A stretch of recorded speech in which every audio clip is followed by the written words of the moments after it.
Hi everyone, it's Monica and welcome back to my channel. Today is day 6 of my 12 days of Christmas. Well, I should say week 6, right? Because we're doing this every week.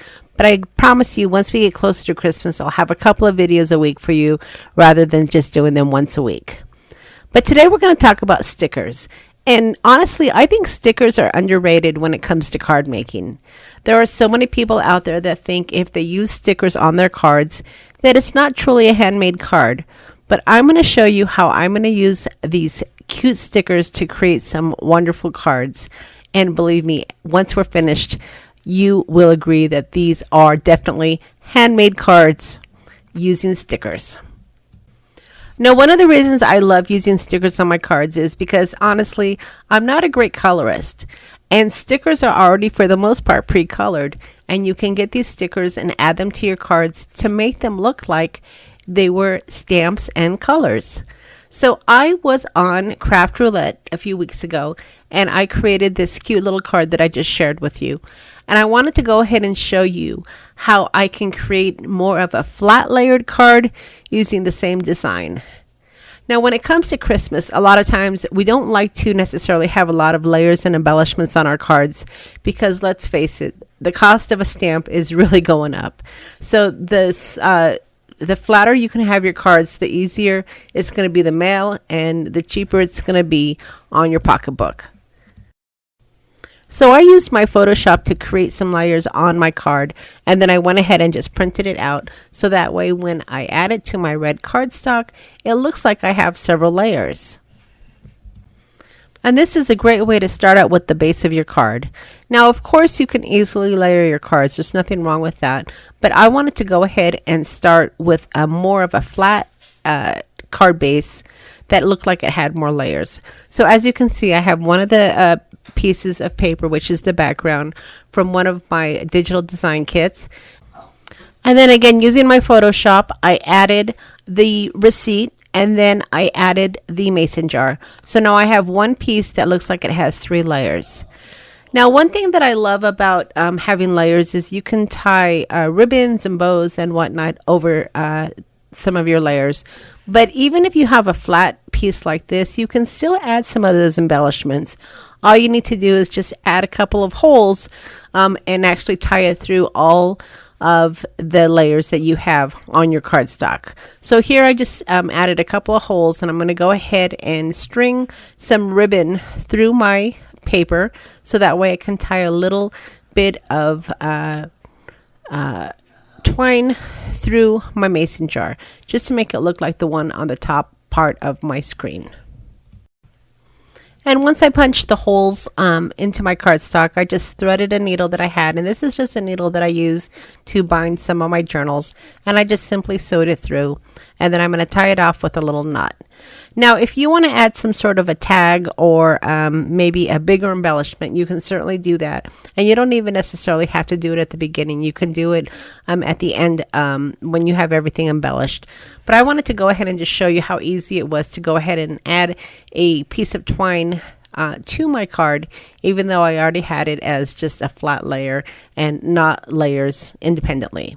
So I'm just going to go ahead and just finish tying off this twine, and then we're going to go ahead and start adding some of our candy to our candy jar. Now, the paper that I'm using, like I said, is part of a kit that I'm working on. So you're getting a sneak peek of a kit that's going to be coming out in December. And if you are part of my Crafty Patreon group, this is going to be the kit of the month. So if you want to get this kit for free, make sure after the video you check out the links below and you can see how you can become a Patreon to my channel. All right, so let's go ahead and add some of this fun candy to our candy jar.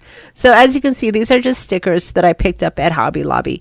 And I've got candy canes, I've got little swirly pops, and some wrapped candy as well.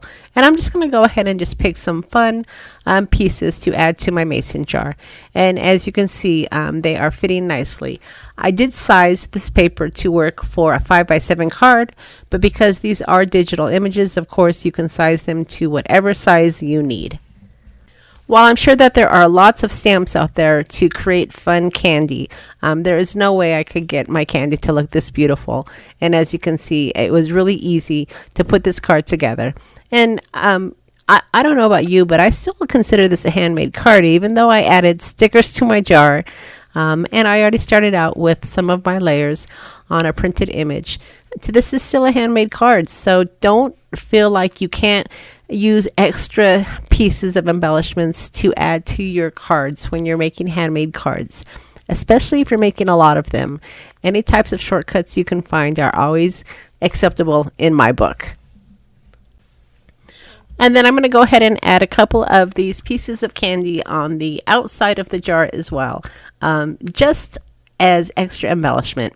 And then once you're happy with the overall layout of your card, then all you need to do is to add it onto your white card base. And then after I had added my candy jar onto my white cardstock, I decided that I wanted to add just a few more embellishments. So I'm going to go ahead and get some little gems, and I'm just going to add them to some of those candy cane bows just to add a little bit more glitter. Now, certainly at this point, you could consider the card finished. You don't have to add any additional embellishments, especially, like I said, if you don't want to add any type of bulk to the top of your card, because that can affect the cost of your mailing. But if you do want to add a little bit of shine or a little bit of glitter, you can always add some additional bling to the top of your cards. All right, so once I added my additional embellishments, again, you can call this card finished, but I do have this little sticker that I want to add to the top of my jar. And really the reason I wanted to add this is because I wanted it to look like a jar that you would find in a candy shop. So I thought this cute little label that came from, I want to say the Tim Holtz ephemera collection, his Christmas collection this year.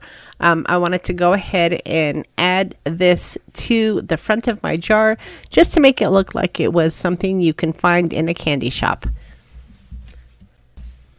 And that pretty much will do it for card number 1. I did decide last minute to go ahead and add this piece of ephemera that says confectionery, again, just to add a little bit more interest. All right, so let's go ahead and work on card number 2. Okay, so let's go ahead and work on card number 2. And before I jump into card number 2, I do want to apologize for my voice.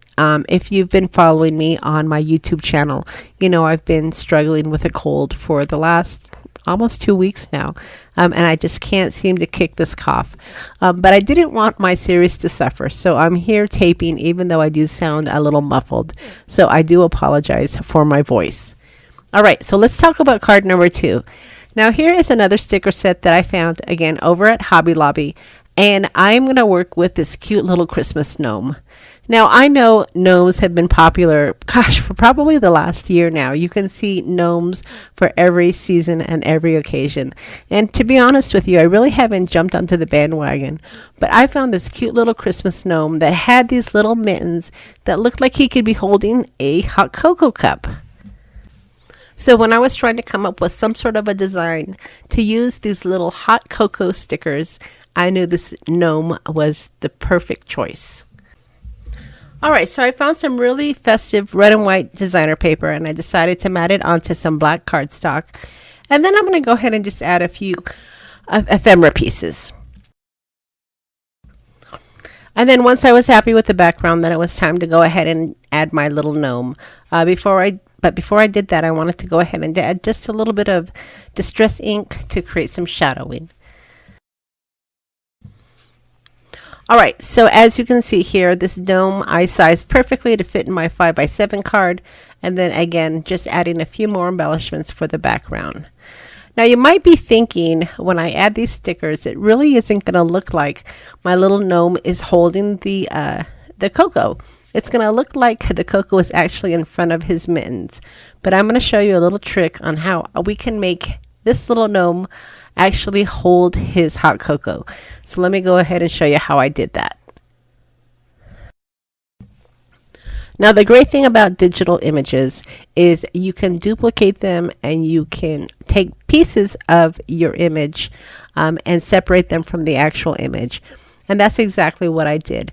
I went ahead and I found a matching cocoa cup, and as you can see, it has the cute little snowflakes on it, and then I added my mittens right over the cocoa cup.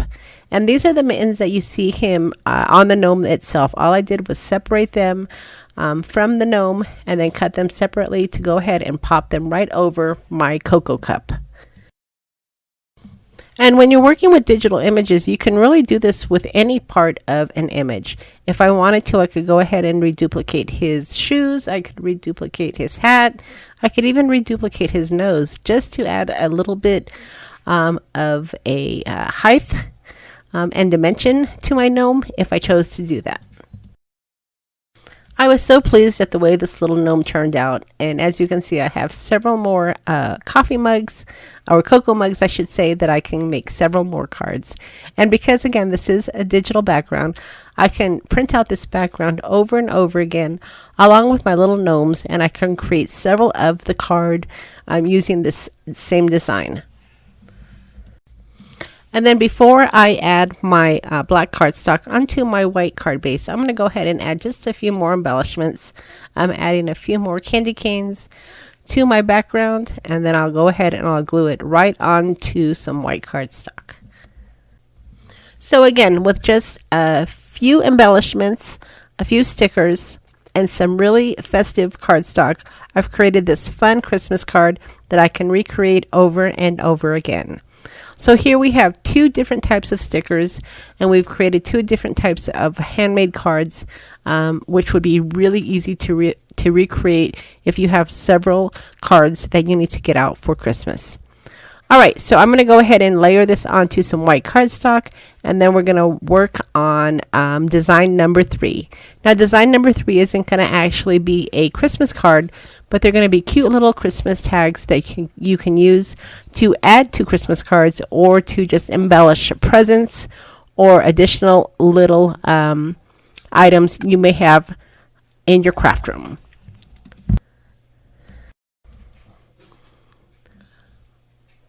All right, so let's go ahead and start talking about our third sticker sheet. Now, this third sticker sheet that I'm going to be sharing with you in just a minute is just some random Santa Clauses. And when I first saw it, like I said, I got my stickers for 50% off. And I thought these Santas were really, really cute. So I wasn't really sure what I was going to do with them. I thought maybe I can add them to cards, but ultimately, in the end, I decided I wanted to create some cute little tags. Now, as you can see here, the two tags that I have are the couple of tags that I was playing with just to try to figure out what I wanted to do.